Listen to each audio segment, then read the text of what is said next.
So, remember we spoke about the Kenny Kunene matter last week on the 702 open line, and we spoke to the spokesperson for the Patriotic Alliance who was explaining why Gayton McKenzie, as president, has decided to allow processes to unfold, an investigation into like Kenny Kunene for about a month. So he's going to step down from party activities.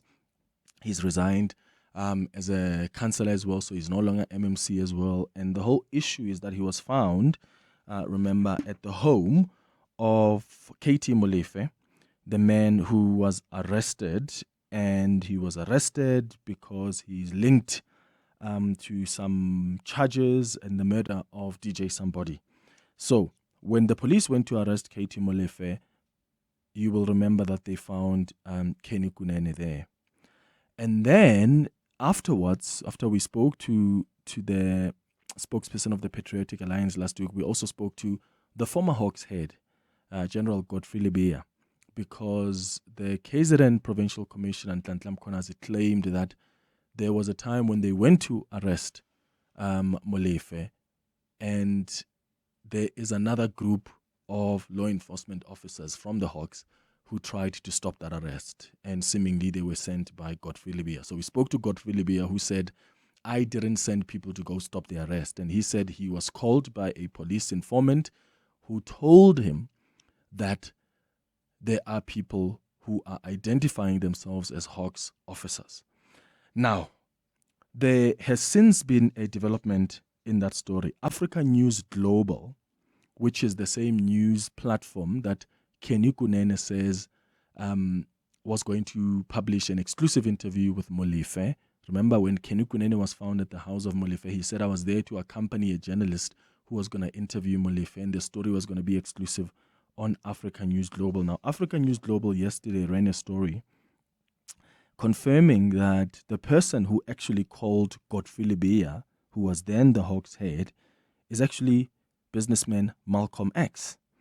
And Malcolm X confirmed to Africa News Global that he is indeed the person who called the Hawks head to say there are people here identifying themselves as Hawks officers. So we've got him on the line to chat to us about this. He joins us now on the line. Malcolm X, thank you so much for making time for us. Good morning. Welcome to 702. Pleasure is all mine. Let's start from the beginning. So you have now confirmed that you are the person that called Godfrey Lebeya, who was the Hawks head, to inform him that there are people at Katiso Katie Molefe's house who want to arrest him, who are pretending to be Hawks officers. Can you explain what happened then? How did you find yourself at this house, and what did you say to Godfrey Lebeya at the time? Thank you for having me. First of all, the story is an exclusive of Africa News Global. It was broken by them after having interviewed me. And the journalist is Bianca Binase, BB. Now, on the day in question, that was 6 December 2024, I received a call from someone who said someone that I know very well, who is one of my clients in my consulting business, who said he's the brother to Molefe, Katie Molefe. Mm-hmm. Then he said, look, Malcolm, I'm not around, but please do me a big favor.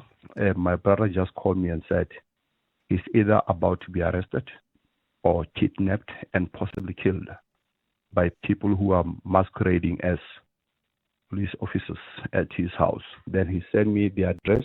He directed me to the house. I drove there quickly. It was during the day.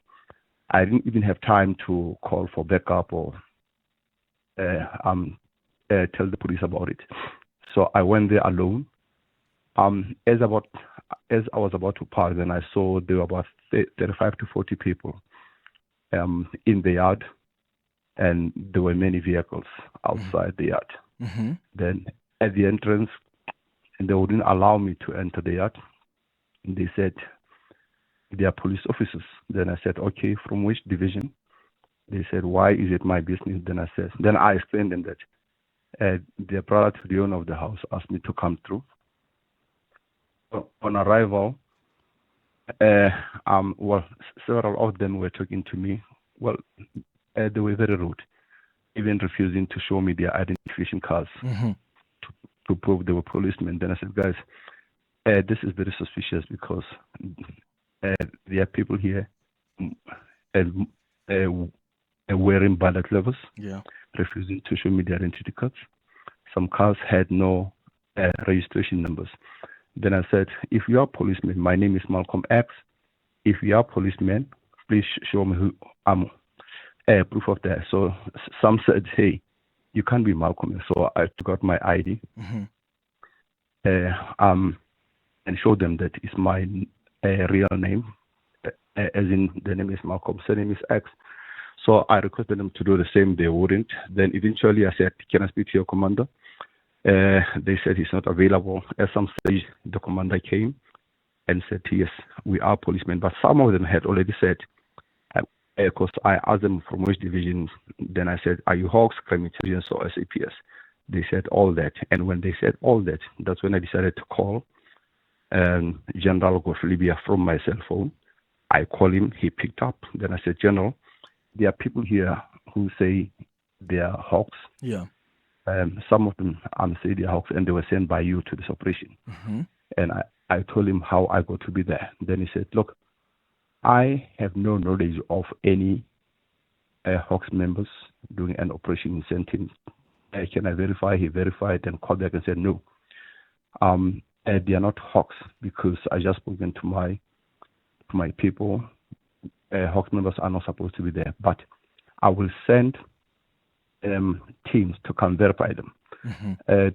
Then at some stage, it didn't take long. So they arrived. Some apparently came from Pretoria or Camping Park, Sun Hill.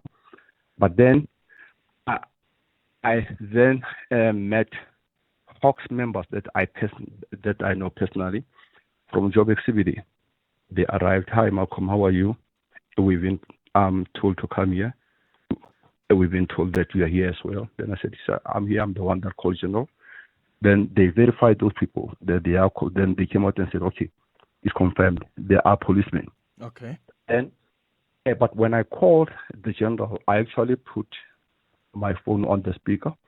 They could hear I was talking to General Godfrey Lebeya. So it came as a surprise when General Ntlanhla Mkhwanazi, during his interview, when he said someone at the house called head of the Hawks to intervene and try to stop the police from doing their job, or to intervene and try to stop the police from arresting Molefe. That was not the case. I personally called General Mkhwanazi myself. I have proof on my phone. Yeah, we'll get to that. We'll get to that in a moment, Malcolm. Okay. I just wanted you to give us like what happened in the beginning. I think we get that. Now, here's a question. So you said the brother of Molefe is the one who called you and said, my brother is about to be arrested and we're concerned, right? Yes. Okay. Why did the brother call you? Why didn't he call the police? I don't know why he didn't call the police. But as a super consultant that I am. What do you consult in? Are you a lawyer? No, a consultant with a registered company in consulting. I consult for everything, entertainment, construction, all that. Okay, so with legalities like this, what gives you the authority to be, for instance, if someone consults me, it's probably going to be about the media, interviews. Nobody's going to call me, for instance, and say, oh my God, my brother is about to be arrested and these people are identified, because I don't have authority on that. I don't consult in that space. So I'm trying to understand, if you are not a lawyer, you are not an investigator, on what authority did the brother of Molefe call you and say, help? The brother of Molefe called me because he's been my client for a long time in entertainment. Now they know that I'm very close to authorities, as in politicians, businessmen and stuff. Okay. Yeah. So he knew. Yeah, okay. And he knew that at that level I could assist. Okay, that might make sense. So they knew that you are close to authorities. So based on the Africa News Global website, they are saying that you said that it's the friend of Molefe who called you. In fact, let me quote it here. It says, Malcolm X told Africa Global that he received a call from a client of his who happened to be friends with Molefe. So you told Africa News Global this person was friends with Molefe. You're telling me now that this person was brothers to Molefe. Which is which? Okay. Now, in the streets, a friend can be a brother can be a friend. I could be friends with someone, but the friendship could be at a level whereby we feel that we are brother, that we feel that it's no longer just a friendship, but a brotherhood. Now, I've got people who are not related to me biologically, but I call them my brother. How are you, my brother? We call each other brothers. Okay, so in this case, can we be clear then? Is it a friend or is it a brother? I don't know if they are friends or brothers, but they call each other brothers. So when he called me, say my brother, I did not question that because I've never met Molefe in my life. I don't have his cell number. I don't know if he's got my cell number. Even at the time he got arrested, I did not see him being taken out of the house, but his children confirmed that, yes, our father has just been arrested because we stayed there for about 10 to 11 hours. Yeah. At the gate, yeah. Okay. Where do you get the contacts of the Hawks? When you say you are close to authorities, are you close to the then Hawks head, Godfrey Lebeya, as well? And here's why I'm asking that, right? If for instance, as Malcolm X, you're concerned about people who may be posing as police officers, do you have a relationship with Godfrey Lebeya that gives you the access to call him? Because you could have called the station commander or another police station. Can you help me understand that relationship with the former Hawks head? At the time, I got a call from Katie Molefe's brother or friend, as you said it. The first person I called was the minister of the police. He didn't pick up. Then I called head of the Hawks because I wanted to call the minister and say, hey, there are policemen here who say they are policemen. When I didn't pick up, I called Lebeya. In my life, I've met Lebeya once in his office in Pretoria. He's got my number. I've got his number. Now, all these people, politicians, they are human beings. They are accessible. And as a super consultant, and he's not a politician. Remember, he's not a politician. He's a law officer. He's a Hawks head. Yes. Look, I've got access to his bosses. They have access to me. As a super consultant in my business, you must have access to everyone. When you say his bosses, what do you mean? I'm talking about the ministers. Oh, the ministers. Okay. Yeah. Now, in my level of business, I must have access to everyone. They have access to me. So if you and I are friends and you happen to be appointed to be a minister, I'm not going to start running away from you because you are now in a higher position. The friendship continues.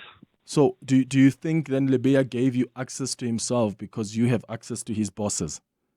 No. I gave him access to me. Okay. I gave Lebeya access to me. What was the condition? Are you able to tell us why you guys met in the office back in the day? Was it on a separate matter? Yeah, it was on a separate matter. It was not on this. And to clarify you, if General Lebeya said he was called by a police informant, I don't remember him saying that because I'm not a police informant. And he wouldn't say that. All right, hold on. He wouldn't say that. He did say it on this show. Listen to this. Yeah. So the source who called you, what interest does that person have in this matter? Is it only because they're friends of Molefe, or do they have any other interest in this matter?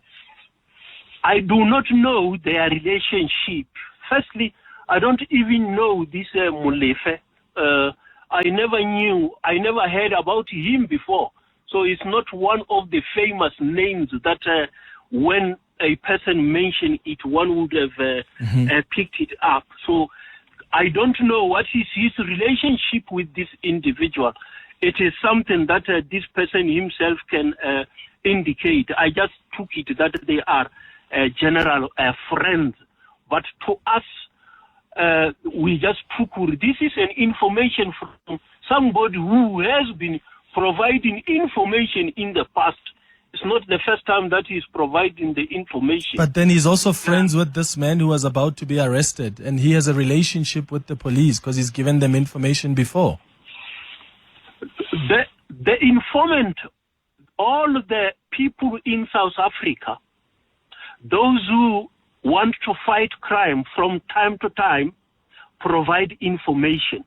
The fact that they might be closely related to criminals is something that we will not be knowing from the word go. So, yes, he provided the information to us, which in the past we had to work on it. And obviously, I can't be revealing the nature of the information that he provided. But this man has provided information before that was credible to the police. Yes. And this time around, his friend was about to be arrested. So that's the part I wanted you to hear, Malcolm X. Godfrey Lebeya confirmed on the show last week that you have provided information to the Hawks as an informant, which has been credible before. Okay, that is not true. In fact, please put it on record that I have never provided information to the Hawks or the police, as the general says. I'm actually appalled. I'm not an informant, as he says. If I were to show you my our communications, as in WhatsApp communications, since 2023, you'll see that there's nothing about providing information, credible information. I've never been his informant. I've never been registered as his informant. So what were you guys talking about since 2023 on WhatsApp with the head of the Hawks? We're talking about things that have nothing to do with being an informant, nothing to do with Katie Molefe. I did not know Molefe. So on the court, I'm not his informant. I've never been. But since 2023, you were talking to the Hawks head. What were you guys talking about? We're talking about things that are totally different from what's being reported here. And it was like not what? about Is it something you can't tell us? Is it a secret?